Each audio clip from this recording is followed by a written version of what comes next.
We have a couple things to talk about in today's episode of the Rams Digest. We're going to talk about Cooper Kupp and the top destinations for him, at least that he's expected to possibly go to this offseason. We're also going to break down a mock draft Monday, my first mock draft Monday. We're going to actually do a full 7-round mock draft for the Los Angeles Rams. But we're also going to talk about the top 3 or 4 picks that I make, break them down in terms of what some of the experts are saying about these picks, all on today's episode of the Rams Digest. I'm your host, Joshua Hill. Remember, if you guys are not subscribed to the channel, do me a favor and press that subscribe button now, as 74.8% of you guys are watching the videos, but you're still not subscribed to the channel. So do me a favor, press that subscribe button so you don't miss any daily Rams content here at the Rams Digest. First things first, getting into this first bit of news here. Where does Kupp go? Yes, where does Cooper Kupp get traded to? Now, I know we've been talking a lot about Matthew Stafford the last couple of days, the possibility of trading Matthew Stafford. Some people want to trade him, some people don't want to trade him, right? A lot of conversations going on there in terms of all of that, but specifically talking about Cooper Kupp, it seems like we already know he's going to be traded, right? I don't think the Rams are excited about the fact that he announced this, but Cooper Kupp did announce a pretty public goodbye to the Los Angeles Rams and the Rams fan base and everything, and giving a thank you to the fans and everything that's happened over the last few years of his career. His entire career has been in Los Angeles, and so he's gone, he's out the door, but he's still on the roster at the time, right? So Cooper Kupp's next team odds. Where will the Rams ship Kupp long term? So or long time wideout. So I will say it is definitely up in the air. It's a huge question mark in terms of what can the Rams even get in return for Cooper Kupp, and where do the Rams want to trade Cooper Kupp, right? I think I've been saying this a lot all offseason long. If you're going to move on from Kupp or Stafford or any Rams legends like that help bring you a Super Bowl and we're in the franchise for a few years, enough to establish themselves as all-time greats in terms of your franchise history, Cooper Kupp definitely, especially fits that mold. And so I think you want to kind of pay some respects to that player. You don't want to just go ahead and ship them off to Cleveland, right, in a situation where they have no future right now. Or you don't want to send them off to Tennessee, where maybe they're in a rough spot, right? So you don't just want to ship them off anywhere, but you also want to get the most in return for Cooper Kupp. So it makes things a little bit complicated for people in the front office. So Cooper Kupp's next team. Here are the betting odds. So we're talking about if you're betting $10, you're winning 55, right? So what's the most likely scenario for him to go to in terms of the betting odds at this time? The Denver Broncos are the number 1 team right now in terms of betting odds. Detroit Lions number 2, Washington Commanders number 3, New England Patriots number 4, Pittsburgh Steelers 5, Chiefs number 6, and the Bills number 7, which is very interesting because personally, if I was putting money down, if I was putting $10 and wanted to get the most bang for my buck, I actually would put a little bit of money down on the Buffalo Bills, the Kansas City Chiefs. Those 2 teams right there are teams that I can see going, you know what? Cooper Kupp still has some left in the tank. We have Josh Allen, one of the best quarterbacks in the NFL. We have Patrick Mahomes, right, one of the best quarterbacks in the NFL. I think that we can make this work with a guy like Cooper Kupp. Short route guy. He can kind of run a quick out route still. He still is a capable receiver, right? Yes, Matthew Stafford and him didn't have as much of a connection this season, but ultimately Cooper Kupp still has some left in the tank, if you ask me. Yes, he deals with injuries from time to time, but the biggest thing is you're looking for a playoff team, I think, who really just wants a number 2 receiving option so that they can have someone they can rely on, someone with veteran experience, someone with Super Bowl experience to possibly add to their Super Bowl roster. Kansas City Chiefs, Buffalo Bills are both teams that fit that mold very, very heavily to me. If you're looking at the Washington Commanders, they're a team that has Terry McLaurin. They might want a nice secondary option who's a veteran option for them to build into their young core. I think that's also another good team I could see going after a guy like Cooper Kupp. But ultimately, any of these teams that are interested, I really do think they're all going to kind of try to pay low for a Cooper Kupp. You're talking about a 6th-round pick, 5th-round pick. The teams who are really getting aggressive, I think the teams that would really want to make this deal done ASAP. I think it'd be a team like whoever's willing to offer a 4th-round pick. If you're a team willing to offer a 4th-round pick for Cooper Kupp, I think that might get a deal done. I might get Les Snead to bite the bullet and go ahead and trade Cooper Kupp that way. And it's just because, again, publicly knowing that Cooper Kupp is on the way out, publicly knowing that the Rams, if they do trade Cooper Kupp, are going to have to cover some of his salary. No team is going to take the $20 million cap hit fully for Cooper Kupp. So ultimately, the Rams are going to have to eat some of the salary, some of the signing bonus, lower that cap hit for whatever team is trading for him. There's a lot of pieces involved. So with all that being said, the Rams can try to negotiate to get as much of that salary covered maybe from themselves so they get a better draft pick in return. But ultimately, I'm looking at a 4th, 5th, 6th round pick for Cooper Kupp. And obviously, if you're looking at a 6th round pick, you're wanting that other team to take as much of that salary as possible. New team could also always extend Cooper Kupp as well to bring that cap hit down for them. So a lot of complexities here in this trade market, but I'm looking at the Chiefs, the Bills, and the Commanders as my 3 top teams I could really see making it happen. These are the teams that the betting odds are saying are favorites right now. You guys let me know right now. Give me your prediction right now. It is February 17th, Monday. Happy President's Day, everybody. Hope you guys are enjoying the day off if you don't work. But ultimately, I want to ask you guys right now, early February, where do you think Cooper Kupp gets traded to? Give your prediction now. We can come back. We can revisit some of the correct guesses. Look at how off some of us were in terms of our prediction as well, once Cooper Kupp is finally traded. And then if you want a little bonus, give what you think or what you want to get back in return for a trade for Cooper Kupp. That'd be interesting to look at, I think, in the future. Mock Draft Monday time. Now, I do want to say this, first things first. I am not the biggest, the craziest college football connoisseur. What I do here when we talk about the draft, I love draft time. Nothing better to me than looking at draft time, looking at draft season, looking at the players in college, looking at what the mock drafts say, kind of analyzing these players after the fact. And so I'm more of I enjoy the mock draft aspect of it. I enjoy seeing where players may go and may end up. I enjoy guessing on who I think may be some of the future stars of the NFL. But I'm not necessarily the best at breaking down all of these guys and knowing who the best 6th round, 7th round pick guys are because I watch them play every single day. Nothing like that. I'm not the biggest college football watcher. So I want to preface it by saying that.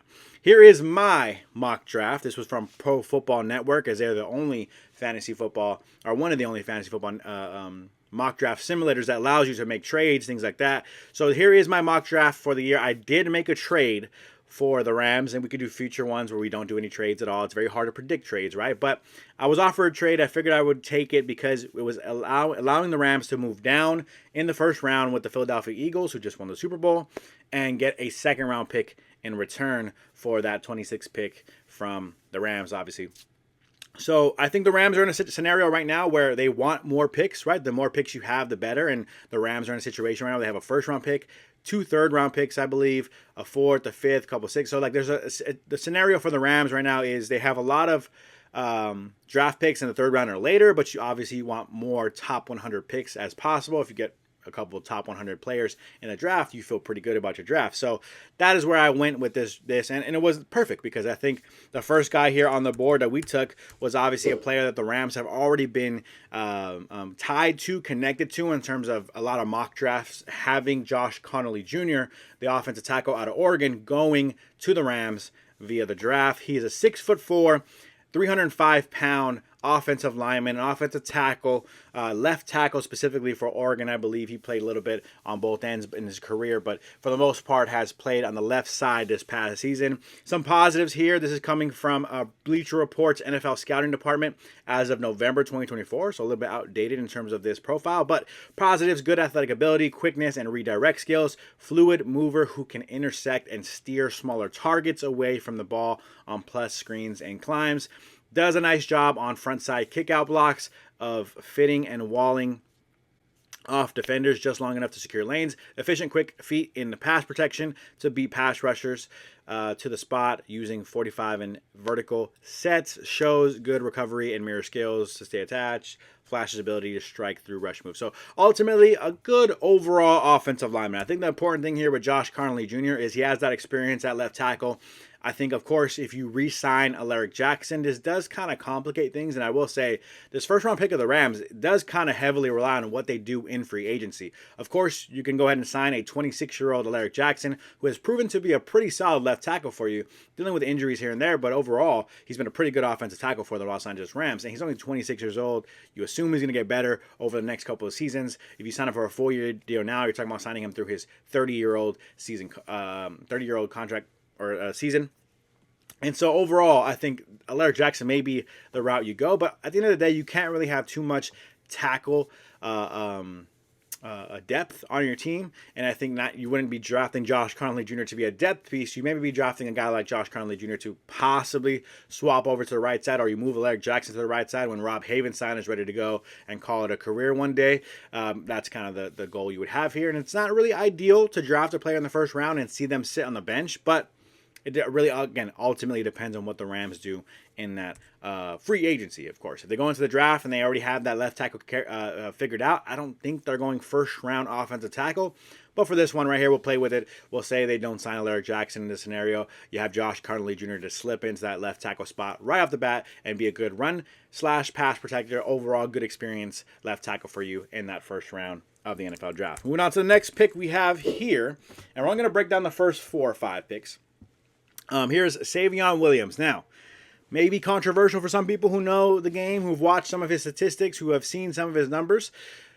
Not really ultimately the most productive receiver out there out of TCU, but he's a 4-star recruit. Shout out to Keith Sanchez of the Draft Network, I believe. Kyren Williams offers NFL teams a diverse and unique skill set at the receiver position. He has a rare combination of size, explosiveness, and quickness to create explosive plays.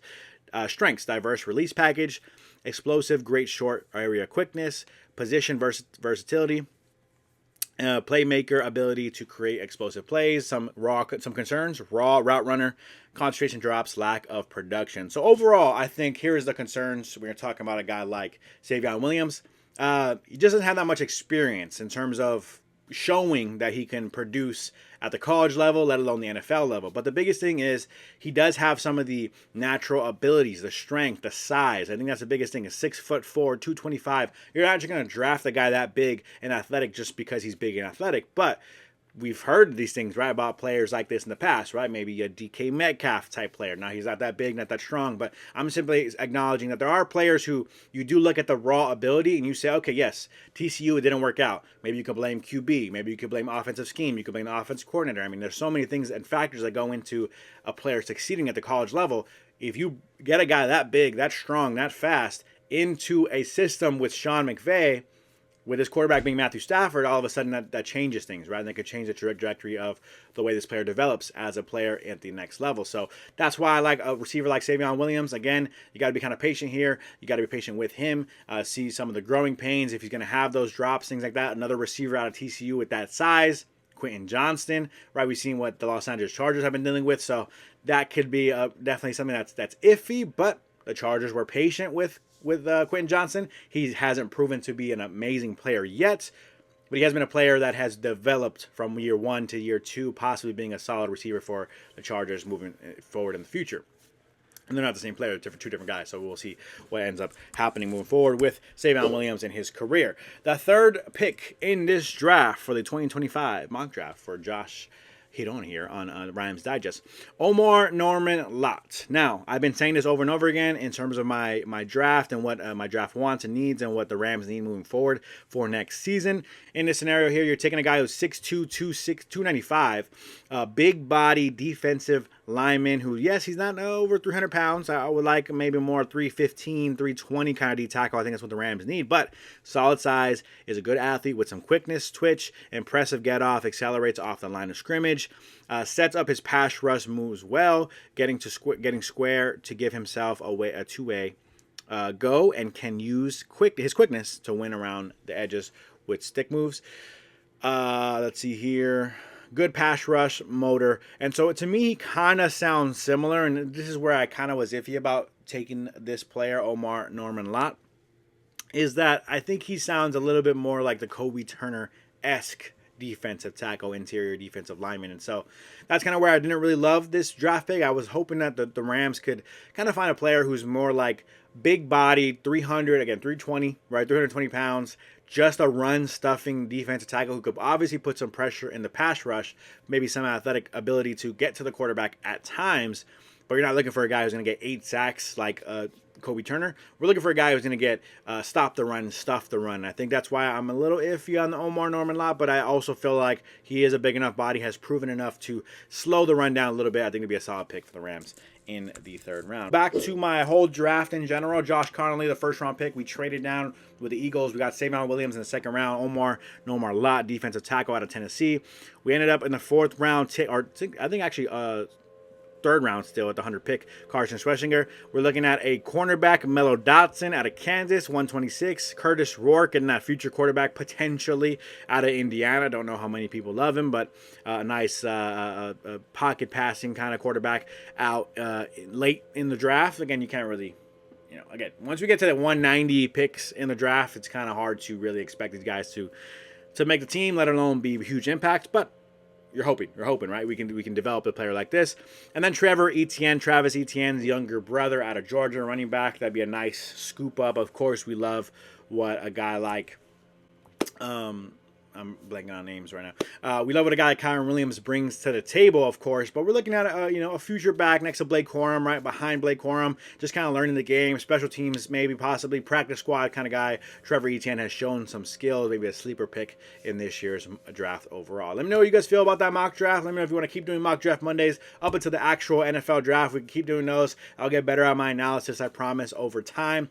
But that's it for this version of our NFL mock draft Monday. Last but not least, we're going to do a trivia of the day. For those who haven't really been staying tuned to the end of the videos, we do a daily trivia every single episode, or at least I do on my episodes here at the Rams Digest. And so we'll pull up this question here. This was the last question we asked on last episode.